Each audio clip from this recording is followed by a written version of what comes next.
தேர்தல் களத்தில் எவரும் நம்மோடு போட்டிவிட முடியாது. சில விசிலடித்தான் குஞ்சிகள் வரத்தான் செய்வார்கள், அது கைதட்டுவார்கள், அதெல்லாம் வேறு. எவனாவது ஒருத்தர் திமுக என்ன செஞ்சுன்னு கேட்டா, என் பேருக்கு பின்னாடி இந்த சாதின்னு போட தூக்கிட்டு BA BL ML டிகிரி போட வச்சு இயக்க திமுக திமுறோட சொல்லுங்க.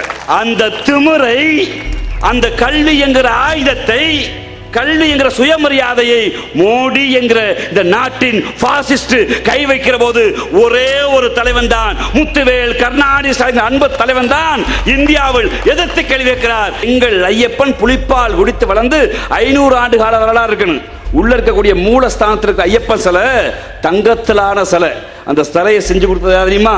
திமுகவுடைய இன்றைய அமைச்சர் PT பழனிவேல் தியாகராஜுடைய தாத்தா PTR ராஜன்.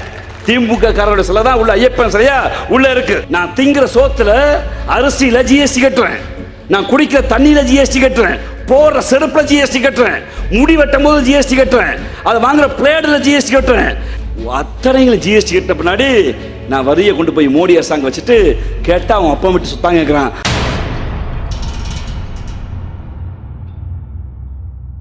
நம்மை உயர்பிறப்பு கீழ்பிறப்பு என்று பிரித்த போது ஒரே ஒரு தலைவன் தான் சொன்னான், அதனடா மேல்பிறப்பு, அதனடா கீழ்பிறப்பு, எல்லோரும் உடன்பிறப்பு என்று அழைத்தார். அந்த கலைஞரிலே உடன்பிறப்புகளே, உங்கள் அனைவருக்கும் என்னுடைய பணிவான வணக்கம். இந்த கூட்டத்துடைய நோக்கம் காணொளி காட்சியா நீங்க பார்த்தீங்க. ஓரணியில் நாம் திரள்கிறோம், ஏன் திரள வேண்டும்? மாவட்ட கழகத்தின் செயலாளர் என்கிற முறையிலும் உங்களுடைய மூத்தவர் என்கிற முறையிலும் ஏறத்தாழ 2 லட்சம் குடும்பத்திற்கு மேற்பட்ட குடும்ப உறுப்பினர்களை உங்களுடைய மாவட்ட கழகத்துடைய செயலாளர் இணைத்திருக்கிறார் என்ற புள்ளி விவரத்தை உங்களோடு கொடுத்தார். 50 விழுக்காடு வெட்டிவா என்றால் கொத்திவா என்றால் வெட்டி வருகிற வீரரை கொண்டிருக்கிற இந்த மாவட்டம் 40 விழுக்காடை தலைவர் சொன்னார். ஆனால் 52 விழுக்காடை கொண்டு வந்திருக்கிறீர்கள். தேர்தல் களத்தில் எவரும் நம்மோடு போட்டிவிட முடியாது. சில விசிலடித்தான் குஞ்சிகள் வரத்தான் செய்வார்கள், அது கைதட்டுவார்கள், அதெல்லாம் வேறு. ஆனால் களத்திற்குள் தமிழ்நாடு என்கிற இந்த மானமிகு மண்ணை நாம் எப்படி பாதுகாத்திருந்தோம்? நம்முடைய மண்ணின், நம் மொழியின், நம் மானத்தின் வரலாறை நாம் எப்படி பாதுகாக்கப் போகிறோம்? யாரிடத்திலிருந்து பாதுகாக்கப் போகிறோம்?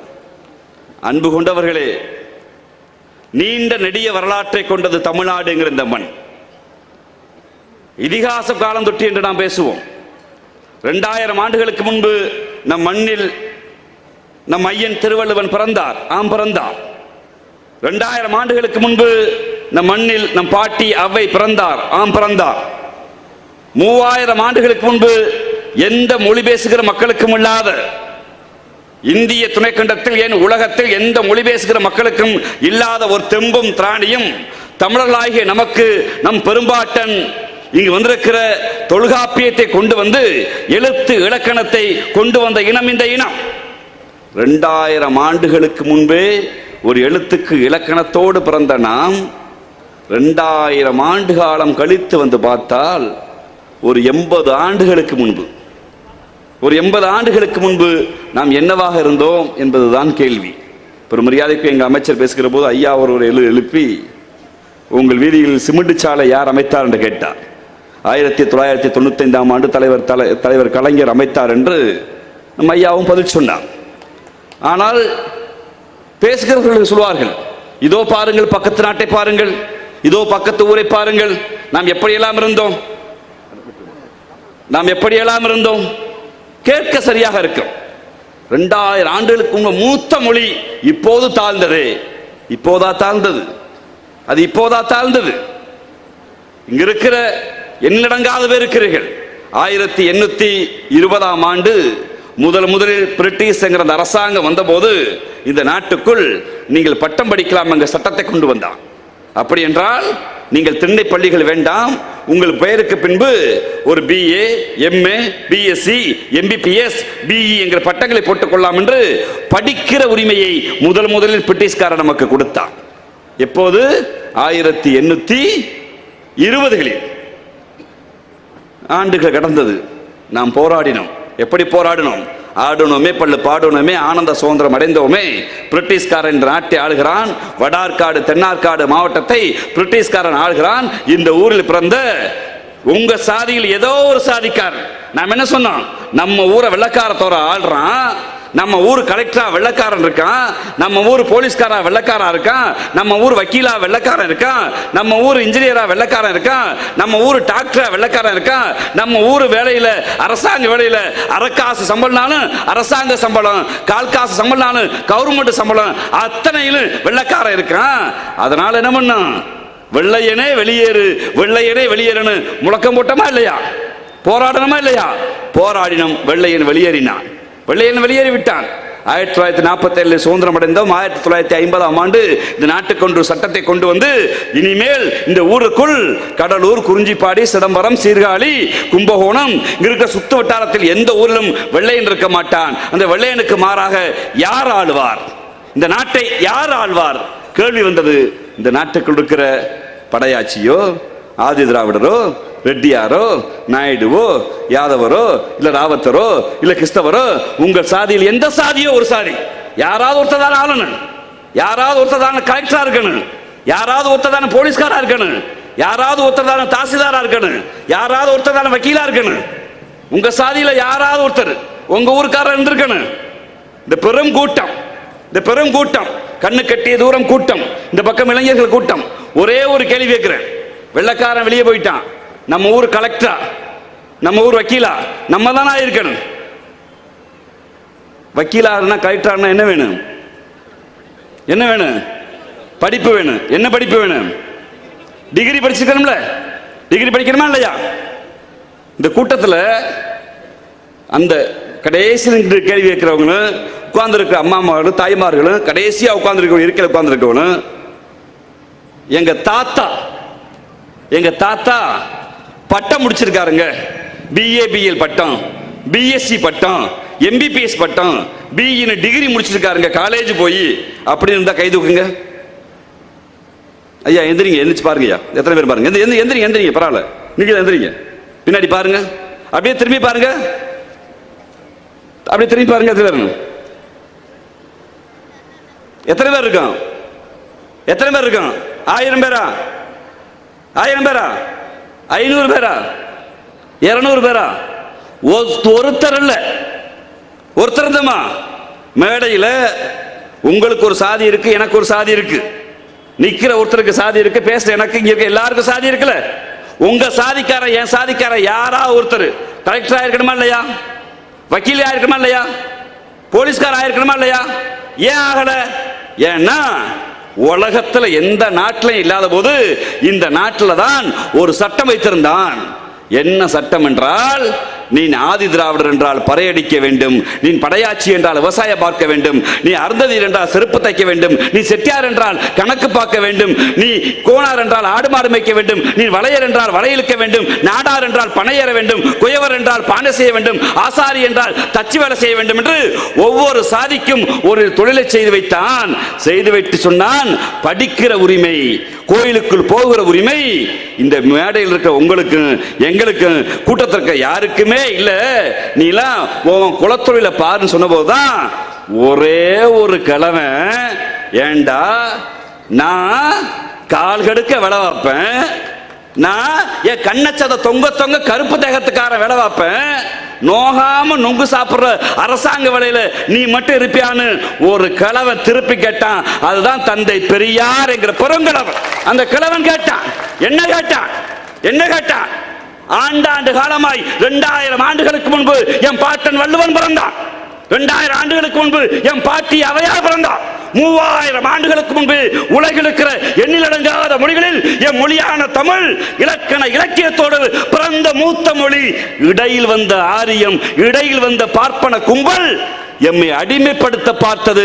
நாங்கள் சும்மா இருக்க மாட்டோம்டா, எங்களுக்கு படிக்கிற உரிமையை கூடென்று தந்தை பெரியார் கேட்டார். தந்தை பெரியாரின் பெருந்தொண்டன் தம்பிகள் பேரறிஞர் அண்ணா, தலைவர் கலைஞர் உள்ளிட்ட எண்ணிலடங்காத தோழர்கள், உங்கள் எம்ஆர்கே உள்ளிட்டவர்கள் திருத்தருவாய் போனார்கள். என்ன கேட்டார்கள், நான் இத்தனை நாள் விவசாயம் பார்த்துட்டேன், நான் இத்தனை நாள் செருப்பு தச்சுட்டேன், இத்தனை நாள் பறையடிச்சிட்டேன், இத்தனை நாள் வளையெழுத்துட்டேன், கொஞ்சமா படிக்கிறேன்டா, நான் தான் முட்டாளா இருந்துட்டேன், என் பசங்களை படிக்க வைக்கிறேன்னு உங்க தாத்தா என் தாத்தா கேட்டாங்க. இன்னைக்கு அன்பு கொண்ட பெரியோர்களே, தாய்மார்களே, என்னுடைய அப்பா வயதை ஒத்தவர்களே, ஒரு கேள்வி கேட்கிறேன். உங்க புள்ள, உங்க பேரன் காலேஜ் முடிச்சுட்டான், காலேஜ் போய்கிட்டு இருக்கான், படிச்சுக்கிட்டு அந்த கை தூக்குங்க. உங்க வீட்டில் படிக்கலையாமா? உங்க வீட்டில் கை தூக்குங்க. ஐயா திரும்பி பாருங்க, எந்திரிங்க, திரும்பி பாருங்க. மேடையில் யார்கிட்ட இல்லையா? அரங்கு முழுக்க கை தூக்குறான். எவனாவது ஒருத்தர் திமுக என்ன செஞ்சுன்னு கேட்டா, டே என் பேருக்கு பின்னாடி இந்த சாதின்னு போட தூக்கிட்டு BA BL ML டிகிரி போட வச்சு இயக்க திமுக திமுறோட சொல்லுங்க. அந்த திமுறை, அந்த கல்வி என்கிற ஆயுதத்தை, கல்வி என்கிற சுயமரியாதையை மோடி என்கிற இந்த நாட்டின் பாசிஸ்ட் கை வைக்கிற போது ஒரே ஒரு தலைவன் தான், முத்துவேல் கருணாநிதி அன்பு தலைவன் தான் இந்தியாவில் எதிர்த்து கேள்வி வைக்கிறார். என் மக்களுடைய கல்வியில் நீ கை வைத்தால், எப்படி கை வைத்தால்? புதிய கல்விக் கொள்கை என்று கொண்டு வருகிறான். எப்படி கொண்டு வருகிறான்? புதிய கல்விக் கொள்கையில் சிதம்பரம் நடராஜர் கோயிலுக்குள் நீ என் நடராஜருக்கு சமஸ்கிருதத்தில் ஓதினால் மந்திரம் கேட்குமா?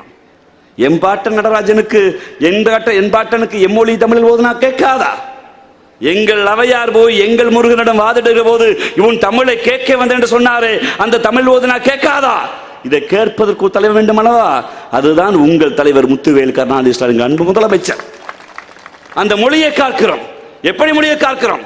எனக்கு முன்பு பேசிய மாண்புமிகு அமைச்சர் சொன்னாரே, இந்த இயக்கம் எப்படி வந்தது? எப்படி வந்தது? இன்னைக்கு பேண்ட் செட்டரை போட்டிருக்கேனா, காலில் ஸ்ட்ரெச்சர் ஷூ 5000 ரூபா, ஷூ இந்த சட்டை 1000 ரூபா, இந்த பேனா 50 ரூபா, கட்டியிருக்க வாட்ச் 50,000 ரூபா, இந்த உடம்புல ஒரு 2 லட்ச ரூபா இருக்குன்னு வச்சுக்கோங்க முதலீடு. எல்லாத்தையும் இருக்கு. அது கட்டிருக்க கோவணத்துலேருந்து போட்டிருக்க தொப்பி வரை எல்லாம் முதலீடு இருக்கு. நம்ம எல்லாருக்கும் ஆசை இருக்கு, இந்த வாட்ச் விலையை கொஞ்சம் கூட்டணும், இந்த செருப்பு விலையை கொஞ்சம் கூட்டணும்.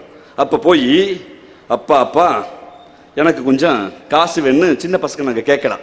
ஆனால் போய் என் அப்பன்ட்டைய, நீலாம் ஒரு தகப்பனா, நீலாம் ஒரு தகப்பனா, பக்கத்து வீட்டுக்காரன் கார் வச்சிருக்கான், பக்கத்து வீட்டுக்காரன் பைக் வச்சிருக்கான், எனக்கு வாங்கி கொடுன்னு கேட்டா அந்த அப்பா கேட்பாரு, அப்பா நம்ம ஒன்று ராஜா வீட்டு பிள்ளை இல்லை.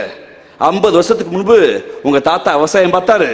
ஒரு கூரை வீடு, ஒரு ஓலை வீடு, வயக்காட்டில் வெம்பாடு பட்டு உழைச்சாரு, கண்ணச்சதை தொங்க தொங்க உழைச்சாரு, காய்கறியை தெருமுழுக்க வித்தாரு, கொஞ்சமா சிறுவாடு சேர்த்து சேர்த்து ஆடு வாங்கணும், மாடு வாங்கணும், மாடு வாங்கின பின்னு இந்த கூரை விட்ட கொஞ்சமா கவர்மெண்ட் உதவி பண்ணிச்சு. கலைஞர்ங்கிற பெரும் மனுஷன் வந்தான், கவர்மெண்ட் வீடு கொடுத்து கட்டி கொடுத்தாரு. நானும் கொஞ்சம் காசு போட்டேன், இன்னைக்கு வீடு கட்டணும். பள்ளிக்கூடத்துக்கு போறதுக்கு நாங்க உன்னை பெத்தவங்க வேலைக்கு போயிட்டா காசு இல்லாம இருந்த போது அந்த கர்ம வீரர் காமராசு கொஞ்சம் ஸ்கூலை கட்டினாரு. ஆட்சிக்கு வந்த கலைஞர் ஃப்ரீ பஸ் பாஸ் கொடுத்தாரு, ஃப்ரீ புத்தகம் கொடுத்தாரு, நீ ஃப்ரீயா படின்னு சொன்னாரு.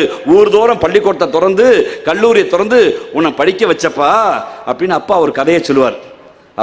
அப்ப சுயறி உள்ள நியாயமான மேனா இருந்தா ஆமா அப்பா உழைச்சிருக்காருன்னு சொல்லலாம். அந்த அயோக்கிய மகனா இருந்தா என்ன பண்ணுவான், நீலாம் ஒரு அப்பனான்னு கேட்பான். அப்படித்தான் திராவிட இயக்கங்களை, திராவிட முன்னேற்ற கழகத்தை பார்த்து சில தருதலைகள், சில விசேடசாங் குஞ்சிகள் கேள்விப்பட்டுக் கொண்டிருக்கிறது. அன்பு கொண்டவர்களே, இது ஒரு நாளில் வந்ததல்ல. இந்த மொழியின் வரலாறு, கல்வியின் வரலாறு என்று ஒரு நாளில் வந்ததல்ல. எத்தனை ஆண்டு காலம், எத்தனை ஆண்டு காலம். உங்கள் ஊருக்கு ஒரு பழமொழி இருக்கு தெரியுமா? கோபுர தரிசனம் கோடி, கோபுர தரிசனம் கோடி புண்ணியம். அப்படித்தான் பழமொழி இருந்துச்சு. இங்கிருந்து திருச்செந்தூருக்கு கிளம்பி போனீங்கன்னா கோபுர தரிசனம் கோடி புண்ணியமா. அப்படின்னா அப்பா முருகா, எப்படி அப்பா முருகான்னு கோபுரத்தை கும்பிடலாம். நேர திருப்பதி கோயிலுக்கு பெருமாளுக்கு பார்க்கணும்னா எனக்கு முருகன் பத்தாதுங்க, பெருமாளை பார்க்க போறோம்னா என்ற பெருமாள் அப்படின்னு கையெடுத்து கும்பிடலாம். இல்லை இல்லை நான் சிவனை பார்க்கணும் திருவண்ணாமலைக்கு போனாலும் கோபுர தரிசனம் கோடி புண்ணியம் இருந்துச்சு.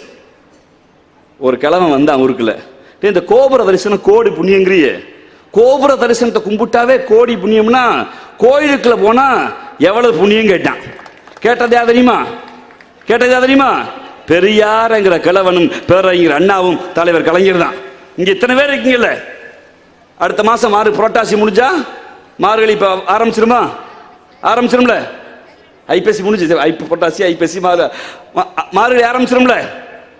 நம்முடைய கடவுள் ஐயப்பன் கோயிலுக்கு மாலை போட்டு எல்லாரும் போவோமா இல்லையா? பள்ளி கட்டும் சபரிமலைக்கு கல்லும் முள்ளும் காலுக்கு மத்தேன்னு நம்ம ஐயப்பனை பார்க்க போவோமா இல்லையா? போவோம்ல.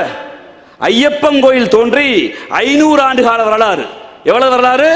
500 ஆண்டு கால வரலாறு. அந்த ஸ்தல வரலாறை எழுதுகிற போது நம்முடைய இலக்கியத்தை எழுதுகிற, இலக்கணத்தை எழுதுகிற நம்முடைய எழுத்தாளர்கள், ஆன்மீகத்தின் மீது நாட்டம் கொண்டவர்கள் எல்லாம் எழுதுகிறார்கள், எங்கள் ஐயப்பன் புலிப்பால் குடித்து வளர்ந்து 500 ஆண்டு கால வரலாறு இருக்குன்னு. உள்ள இருக்கக்கூடிய மூலஸ்தானத்திற்கு ஐயப்பன் சிலை தங்கத்திலான சிலை.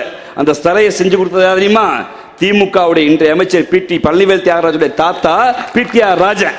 திமுக காரருடைய சிலை தான் உள்ள ஐயப்பன் சிலையா உள்ள இருக்கு. அந்த ஐயப்பன் கோயில் சிலைக்கு 500 ஆண்டு கால வரலாறு. இந்த ஊர்ல இருந்து யாராவது, அது எந்த சாதியாவில் இருக்கலாம், 18 வருஷம் போயிட்டா என்ன சாமி? குருசாமி தானே. நம்ம தாத்தா குருசாமியா இருப்பாரு. சார் அப்பா குருசாமியா இருக்காரு. எங்க தாத்தா பூட்டன் யாராவது குருசாமியா இருப்பாங்களா? கேள்விப்பட்டீங்களா? யாரா இருந்தாங்களா? ஏன் இல்ல? ஐயப்பனுக்கு ஸ்பெஷலா என்ன? ஐயா சொன்னது மாதிரி நடைபயணம் தான். இன்னைக்கு கார் வந்துருச்சு, விமானம் வந்துருச்சு, ட்ரெயின் வந்துருச்சு. இன்னைக்கு பஸ்ல போறோம். ஒரு மாசத்துக்கு ஒரு போறோம், வாரத்துக்கு ஒரு போறோம். வசதி இருந்தா 4 கோல போயிட்டு வந்துடலாம். ஆனா அன்னைக்கெல்லாம் மார்கழி மாசம் 18 நாள் விரதம் இருந்து இருமுடி கட்டி இங்க சிதம்பரத்திலிருந்து நடந்தா காட்டுமன்னாரி கோடி போய் அப்படியே போய் ஜெயங்கொண்டம் போய் திருச்சி போய் மதுரை போய் மதுரை தேனி போய் கும்முளி ஏறி கும்முளி தாண்டி இடுக்கி போய் அப்பா ஐயப்பா வந்துட்டேன், இங்க இருந்து வந்துட்டேன். அந்த கரையா எங்க திருச்சிற்றம்பலத்திலிருந்து நடந்தே 10 நாள்ல ஐயப்பனை பார்க்க வந்துட்டேன்னு நம்ம முன்னோர்கள் போனாங்களா இல்லையா? 18 வருஷம் தானே குருசாமி. உங்க தாத்தாக்கள் யாராவது குருசாமி இருந்தாங்களா? இருக்க மாட்டாங்க. ஏன் இருக்க மாட்டாங்கன்னா, அந்த ஐயப்பன் கோயில் இருக்கிற ஊரு கேரளாங்கிற ஊரு. அந்த கேரளாங்கிற ஊர்ல ஒரு சட்டம் இருந்துச்சு. என்ன சட்டம் தெரியுமா? கேரளால கோயிலை சுத்தி 4 தெரு இருக்கு. இங்க வடக்கு மாட வீதி, தெற்கு மாட வீதி, கிழக்கு மாட வீதி இருக்குல்ல. இந்த 4 தெருல ஆடு நடக்கலாம், மாடு நடக்கலாம், எலி ஓடலாம், தோரை ஓடலாம், பன்னி ஓடலாம், புலியும் ஓடலாம். ஆனா 2 காது, 2 காலு, 2 கை, 2 கண்டு இருக்கக்கூடிய ரத்தம் சதையா இருக்கக்கூடிய இந்த மனுஷ மக்கள் யாருமே போகக்கூடாது. போனா ஐயப்பனுக்கு தீட்டுப்பட்டுன்னு ஒரு சட்டம் இருந்துச்சு. அப்ப இந்த ஊர்ல இருந்து கிளம்பி போன கிழவன் பெரியார் தான், எனக்கு கடவுள் நம்பிக்கை இல்லை, ஆனா என் அண்ணன், என் தம்பி, என் மக்கள் நம்பிக்கையோட கோயிலுக்கு வர்றான், நீ உள்ள விடுறான்னு போராடினாரு. ஓராண்டு காலம் ஜெயிலுக்கு இருந்தாரு. ஓராண்டு காலம் ஜெயிலுக்கு இருந்துட்டு வெளியே வந்தாரு. திருப்பி கைது பண்ணா, திருப்பி ஜெயிலுக்கு போனாரு. தொடர்ச்சியா போராட்ட முடிவில் அந்த கேரள அரசாங்கம் ஒரு சட்டம் போட்டுச்சு. இனிமே எல்லா சாதிசனமும் இருமூடி கட்டிட்டு கேரளாவுக்கு ஐயப்பனை பார்க்க வரலான்னு அந்த சட்டத்தை பிரிட்டிஷ்காரன் நம்ம சிதம்பரம் கோயிலுக்கு, நம்ம பெரிய கோயிலுக்கு, நம்ம பெரிய முருகன் கோயிலுக்கு, திருவண்ணாமலை கோயிலுக்கு, தமிழ்நாட்டோட எல்லா கோயிலையும் ஒரு சட்டம் போட்டாங்க. என்ன சட்டம்னா, இனிமே கருப்பா இருக்கான், இவன் வெள்ளையா இருக்கான், இவன் இந்த சாதிக்காரன்னு எந்த சாதிக்காரனையும் கோயிலுக்கு விடாம தடுத்தைனா உன்னை கைது பண்ணலான்னு சட்டம் போட்டாங்க. போட வச்ச தலைவர் பெரியார், போட வச்ச இயக்கம் திராவிட இயக்கம். கடவுள்னு சொன்னால் வேற கொள்கை இருக்கு. ஆனால் நான் நம்புகிற கடவுளை போய் தொழுகிற உரிமையை போய் வாங்கி கொடுக்க வேண்டும் என்று போராடிய தலைவர் தந்தை பெரியார் என்கிற தலைவர். அந்த சுயமரியாதைக்கு, எந்த சுயமரியாதைக்கு? இந்த கூட்டத்தில் தொப்பி போட்டுட்டு உட்கார்ந்திருக்க என்னுடைய இஸ்லாத்திய தலைவருக்கு உறவுகள், நாம் கருப்பசாமியை கும்பிடுறது மாதிரி அவங்க அல்லா சாமியை கும்பிடுறாங்க. நாம் நின்று கையெடுத்து கும்பிடுவோம். அவங்க ஏக இறைவனே உடன் வேண்டிக் கொள்வது மனதார சமாதானம் அடையட்டும். அவர் தொப்பியை போட்டிருக்காரு. இன்னொருத்தர் பரலோகத்தில் இருக்கிற பிதாவே எங்கள் இயேசுவை எம்ம ரட்சியும்பா. கும்பிடுற கடவுள் வேண்டுமானால் வேளாக இருக்கலாம். ஆனால் வழிபாட்டு முறையில் நாங்கள் ஒன்றென்று நிற்கிற இந்த சமத்துவத்திற்கு எதிராக மோடி அரசு தாக்குதல் நடத்துகிற போது அந்த தாக்குதலை தடுக்கிற வல்லமை தமிழ்நாட்டுக்கு இருந்திருக்கிறது என்று சொல்வதற்கு ஒரு இயக்கம் வந்தது. அதுதான் திராவிட முன்னேற்ற கழகம் இயக்கம். அன்பு கொண்டவர்களே, உங்கள் மொழி எம்மொழி உயர்தனி செம்மொழி என்கிறோம். ஆனால் இதை நீச பாஷைன்னு சொன்னான். எப்படி நீச பாஷை? சமஸ்கிருதம் படித்தால் தான் உனக்கு வேலை வாய்ப்பு என்று சொன்னான். சமஸ்கிருத படி, ஹிந்தி படி வேலை வாய்ப்பு என்று சொன்னான். நாடு விடுதல் இருந்தது. நாட்டுடைய அரசியல் சட்டத்தை எழுதி முடித்தவுடன் இந்தியாவுடைய ஆட்சி மொழியாக இந்தி என்கிறார்கள். இந்தியா என்கிற நாட்டுக்குள் இந்தி தான் ஆட்சி மொழி, இந்தி தான் அரசு மொழி என்று சொன்னார்கள். இந்தியா என்பது இந்தி பேசுகிறவங்க சொந்தமான நாடா? இந்தி பேச சொந்தமான நாடா? இந்தியா என்கிற நாட்டுக்குள் தலையில் காலில் இருக்கிற காஷ்மீர் என்கிற மாநிலம், அந்த மாநிலத்தில் தாய்மொழி காஷ்மீர் என்கிற மொழி. ராஜஸ்தான் என்கிற மாநிலம், அந்த மாநிலத்தில் தாய்மொழி ராஜஸ்தானி, அந்த மாநிலத்தில் தாய்மொழி மார்வாரி. ஹிமாச்சல பிரதேசங்கிற மாநிலம், அவருடைய தாய்மொழி ஹிம்மு. பக்கத்தில் இருக்கிற உத்தரகாண்ட்ங்கிற மாநிலம், அந்த மாநிலத்து தாய்மொழி அங்க இருக்கக்கூடிய போஜ்புரி. உத்தரப்பிரதேசங்கிற மாநிலம், அந்த மாநிலத்து தாய்மொழி போஜ்புரி, மைதிலி, சாந்திரி. பீகார்ங்கிற மாநிலம், அவருடைய தாய்மொழி போஜ்புரி, மைதிலி, சாந்திரி, அவதி. மேற்கு வங்கங்கிற மாநிலம், அவருடைய தாய்மொழி வங்கம். அசாம்ங்கிற மாநிலம், அவருடைய தாய்மொழி அசாமி. நாகாலாந்துங்கிற மாநிலம், அவருடைய தாய்மொழி நாகா. மணிப்பூர்ங்கிற மாநிலம், அவருடைய தாய்மொழி மணிப்பூரி. இங்க இருக்கக்கூடிய திரிபுராங்கிற மாநிலம், அவருடைய தாய்மொழி திரிபுரி. மேகாலயாங்கிற மாநிலம், அவருடைய தாய்மொழி காரா, காசி, கோரா. பக்கத்தில் இருக்கிற குஜராத்ங்கிற மாநிலம், அதன் தாய்மொழி குஜராத்தி. மத்திய பிரதேசங்கிற மாநிலம், அவருடைய தாய்மொழி சாந்திலி, மைதிலி, போஜ்புரி, அவதி.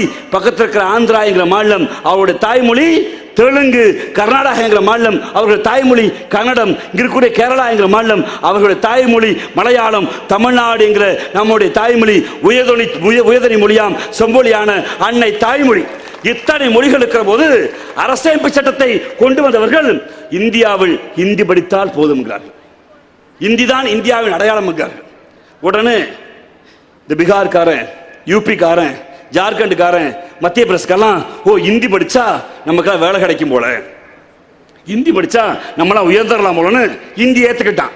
தன் தாய்மொழி அவதிய, தாய்மொழி சாந்திலிய, மைதிலிய வேணான்னு சொல்லிட்டான். ஹிந்தி படிச்சுட்டான். ஹிந்தி படிச்சு நான் வளர்ந்துக்கிறேன்ட்டான். அந்த ஹிந்தி படிச்சான்ல, அந்த ஹிந்தி பண்டித்துகள், பீகார்காரர், யூபிக்காரர் இன்னைக்கு எங்க வந்திருக்காங்க? எங்க வந்திருக்காங்க? எதுக்கு வந்திருக்காங்க? எதுக்கு வந்திருக்காங்க? பானிபுரிக்க, பேலுபுரிக்க. நம்ம சகோதரன் தான், எந்த மாற்று கருத்துல. இந்தியை திணித்த போது நான் ஹிந்தி படிச்சா முன்னேறலாம், இந்திய படிச்சான். ஆண்டு கடந்துருச்சு, ஹிந்தி படிச்சான், வேலை கிடைக்கல. அவன் சொந்த தாய்மொழியை மறந்தான். இன்னைக்கு நம்ம ஊர் சிதம்பரத்துக்கும் குறிஞ்சிப்பாடிக்கும் புவனகிரிக்கும் எதுக்கு வந்துட்டான்? பானிபுரிக்கு வந்துட்டான், பேலுபுரிக்கு வந்துட்டான். அந்த இந்திய நம்மகிட்ட திணிச்சாங்க. எப்ப திணிச்சாங்க? நாடு சுதந்திரம் அடைச்சா தமிழர்களே நீங்களும் ஹிந்தி படித்தால் முன்னேறலாம்டா, நீங்களும் ஹிந்தி படிச்சா பெரிய நாடாகலாம். ஆனால் தமிழ்நாட்டிற்கு தந்தை பெரியாரும் பேரறிஞர் அண்ணாவும் தலைவர் கலைஞர் உள்ளிட்ட தோழர்கள், இதே அண்ணாமலை பல்கலைக்கழகத்தில் இருந்த நம்முடைய நாவலர், பேராசிரியர் உள்ளிட்ட எண்ணிலடங்காத தலைவர்கள் அவர்களை வழிநடத்தி உங்கள் மேனாள் அமைச்சர், உங்களுடைய நீங்க வேங்கையில் மைந்தன் என்று கொண்டார்கள் எம்ஆர்கே உள்ளிட்ட எண்ணிலடங்காத தலைவர்கள் தெரு தெருவாய் போனார்கள். அவர்கள் சொன்னார்கள், இந்தி படித்தால் வேலை கிடைக்காது, இந்தி படித்தால் நாம் முட்டாளாகி விடுவோம், இந்தி படித்தால் இந்த நாட்டை இந்திக்கார நாடு என்று விடுவான், நாம் இந்தியை விட முடியாதுன்னு சொன்னார்கள். அவன் வாதம் செய்தான், காவல்துறை எடுத்து சுட்டான். எதற்கே ராணுவம் வந்தது, நாம் போராடினோம். இந்த கருப்பு சிவப்பு துண்டை போட்டுக்கொண்டு கழகத்துக்காரர்கள் தெருத்தருவாய் போனார்கள். அப்போதுதான் சொன்னார்கள், இந்திக்கு தமிழ்நாட்டில் ஆதிக்கமாம், நீங்கள் எல்லோரும் வாருங்கள் நாட்டினரே, செந்தமிழுக்கு தீமை வந்த பின் இந்த தேகம் பிறந்த லாபம் உண்டோ, விந்தை மொழி எங்கள் மொழி, அதை வேற தமிழ் மக்கள் ஆவி என்போம், இந்திக்கு செல்கின்றார் அந்த ஈனரை காரி உமிழ்த்திடுவோம், எப்பக்கம் வந்து புகுந்தோம் இந்தி எத்தனை பட்டாலும் கூட்டி வரும் அற்பம் இந்திதனை அழுத்தொழுவன் ஆதிக்கந்தனை மாங்குயில் கூவிடு பூஞ்சோலை எம்மை மாட்ட அணைக்கும் சிறைச்சாலை ஏங்க விடும் தமிழ் தாய்தனை இவ்வுயிர் உடலை விட்டு நீங்க வர என்று இந்தியை எதிர்த்து நாம் போராடினோம். இந்தி எதிர்த்து நாம் முடியாது என்று சொன்னோம். இந்தி படிக்காத தமிழ்நாடு இன்னைக்கு உங்கள் அமைச்சர் இருக்கிற விவசாய துறையில் 8 நதி ஓடல. கர்நாடகக்காரன் காவிரியில் தண்ணி கொடுக்காட்டாலும், கேரளத்துக்காரன் முல்லைப்பெரியாரில் தண்ணி கொடுக்காட்டாலும், ஆந்திரக்காரர்கள் பாலாற்றி தண்ணி கொடுக்காட்டாலும் 8 ஜீவ நதி நம்மகிட்ட ஓடல. ஆனால் அறிவியல் தொழில்நுட்பம் உண்டு, நம்முடைய கல்வியால் உயர்ந்து இந்தியாவில் விவசாய துறையில் முதல் மாநிலமாக வளர்ந்து நிற்கிறோம். நாம் ஹிந்தி படிக்கல, ஆனா மருத்துவத்துறையில் முதலிடத்தில் இருக்கிறோம். நம்ம ஹிந்தி படிக்கல, பள்ளிக்கல்வித்துறையிலும் உயர்கல்வித்துறையிலும் பள்ளிக்கல்வியை முடித்துவிட்டு உயர்கல்விக்கு போகிற மாணவர் பட்டியலில் தமிழ்நாடு முதலிடத்தில் இருக்கிறது. நம்ம ஹிந்தி படிக்கல. ஊர் கட்டமைப்பு ராத்திரி இப்போ போய் சிதம்பரத்துக்கு 12 மணிக்கு போனோம்னா சிதம்பரத்திலிருந்து சீர்காழிக்கு போகிறதுக்கு பஸ் இருக்கு. சீர்காழி போனோம்னா சீர்காழியிலேருந்து கும்பகோணம் போகிறது பஸ் இருக்கு. கும்பகோணம் போனால் கும்பகோணத்துலேருந்து அங்கே பாபநாசம் போகிறதுக்கு பஸ் இருக்கு. பாபநாசம் போனோம்னா அங்கேருந்து மன்னார்குடி போகிறதுக்கு பஸ் இருக்கு. மன்னார்குடி போனோம்னா அங்கேருந்து பேராவூரி போகிறதுக்கு பஸ் இருக்கு. பேராவூரி போனோம்னா அங்கேருந்து ராமேஸ்வரம் போகிறதுக்கு பஸ் இருக்கு. அங்கேருந்து ராமேஸ்வரம் போனோம்னா திருச்செந்தூருக்கு போகிறது பஸ் இருக்கு. திருச்செந்தூர் மதுரைக்கு பஸ் இருக்கு. மதுரைக்கு இந்த கோயம்புத்தூருக்கு பஸ் இருக்கு. கோயம்புத்தூர் சேலத்துக்கு பஸ் இருக்கு. சேலத்திலிருந்து சென்னைக்கு பஸ் இருக்கு. இந்தியாவிலேயே போக்குவரத்து துறையில் வளர்ந்த மாநிலம் என்றால் அது தமிழ்நாடுங்கிற மாநிலம் தான்.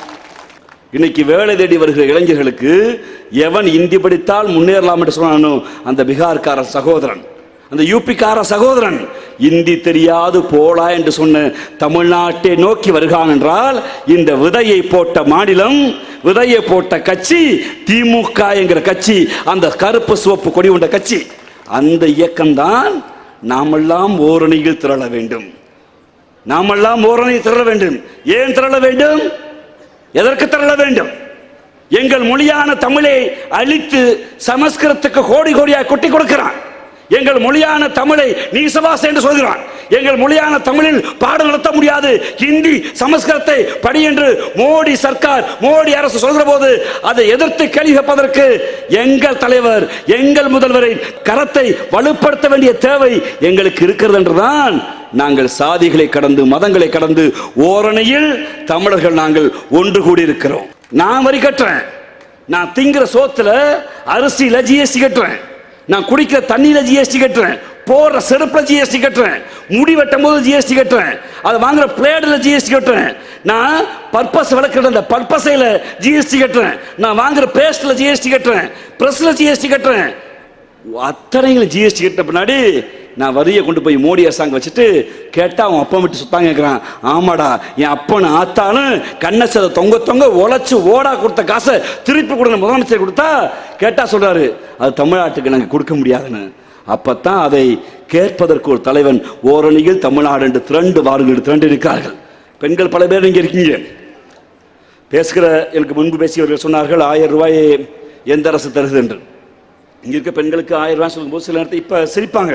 என்ன 1000 ஓவா தானே, இந்த 1000 ஓவால என்ன பண்ண போறோம் கேட்பாங்க. அது தங்கத்திலே வீடு கட்டி கொடுத்தாலும் அது சில இடங்களில் அது கேள்வி கேட்கப்படும். பரவாயில்லை, ஜனநாயக நாடு, கேள்வி கேட்க வேண்டும். ஆனால் அன்பு கொண்ட என் அம்மாக்களை, பெண்கள் இதை மகளிருக்கான அரசு என்று சொல்கிறோம். ஏன் மகளிருக்கான அரசு தெரியுமா? மேடையில் ராஜீவ்காந்தி பேசுறேன், முடிச்சுட்டா ஏதோ இடத்துல சாப்பாடு இருக்கும். சாப்பாடு முடிச்சா தட்டு வரும், தட்டில் ரசம் வரும், இல்லை சாம்பாரா குழம்பு வரும். மேடைக்கு இங்கே மேலே வெள்ளச்சட்டை போட்டிருக்க நானும் எங்கள் ஐயா மரியாதை மாண்புமிகு அமைச்சர் அவர்களும் நிற்கிற எந்த ஆம்பளைக்கு நைட்டு வீட்டில் என்ன சாப்பாடுன்னு தெரியாது. ஒருவேளை சுகர் பேஷண்டாக இருந்தால் என்ன கன்ஃபார்ம்? சப்பாத்தி கன்ஃபார்ம், அது தெரிஞ்சிருக்கு. இல்லை எந்த ஆம்பளைக்கு வீட்டில் என்னன்னு தெரியாது. ஆனால் இந்த மேடைக்கு கீழே விட்டுக்கூடிய அக்காக்கள் இருக்காங்கல்ல, என் அம்மாக்கள் இருக்காங்கல்ல, இந்த பையன் ரொம்ப நேரமாக கத்துது, எப்போ இந்த கூட்டத்தை முடிக்கும், எப்போ கூட்டத்தை முடிக்கும்? ஏன்னா வீட்டுக்கு போகணும், வீட்டுக்கு போனால் வேலைக்கு போன ஆம்பளையால் வந்துடுவார். பட்டினியோட பிள்ளைய படுக்க இருக்கு. போய் அடுப்பை பற்ற வச்சு மதியம் வச்ச கருவாட்டு குழம்போ மீன் குழம்போ இல்லை புரட்டாசி மாசங்க நாங்கள் கேரட்டு வெங்காயம் தான் இருக்குன்னா சாம்பாரோ ரசமோ இல்லை இட்லியோ தோசையோ ஊற்றி கொடுத்து ஆம்பளையால் என்ன பண்ணணும்? அவரை தூங்க வைக்கணும், புள்ள ஊட்டி தூங்க வைக்கணும். எல்லா பெண்களுக்கு சிந்தனை எங்கே இருக்கு? அடுப்பங்கரையில் இருக்கும். அந்த ஆத்தாட்ட போய் ஆத்தா நீ என்ன ஆத்தா பண்ணுறேன்னு கேட்டால் நான் என்ன பண்ணுறேன், வீட்டில் சும்மா தானே இருக்கேன். என்ன கேட்கும்? வீட்டில் சும்மா தானே இருக்கணும். உன் பையன்தா? என் பையன் கும்பகோணத்தில் கார் ஓட்டுறான். வீட்டுக்காரு அவர் டீ மாஸ்டர், டீ ஆத்துவார். உன் தம்பி அவன் ஆட்டோ ஓட்டுறான், வேலைக்கு போறான், அவன் தோட்ட வேலை பார்க்குறான். நீ அத்தா? நான் என்ன சும்மா தானே இருக்கேன். உண்மையில சும்மாவா இருக்கீங்க? உண்மையில சும்மா இருக்கீங்களா?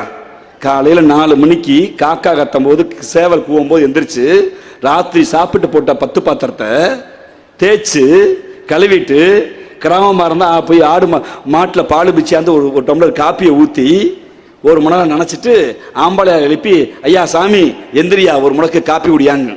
ஆம்பளையார் முதல் காப்பி வீட்டில் குடிச்சிடுவார், 2வது காப்பிக்கு எங்கே போவார்? கடை முக்குக்கு போய் ஒரு டீயை குடிச்சிடுவார்.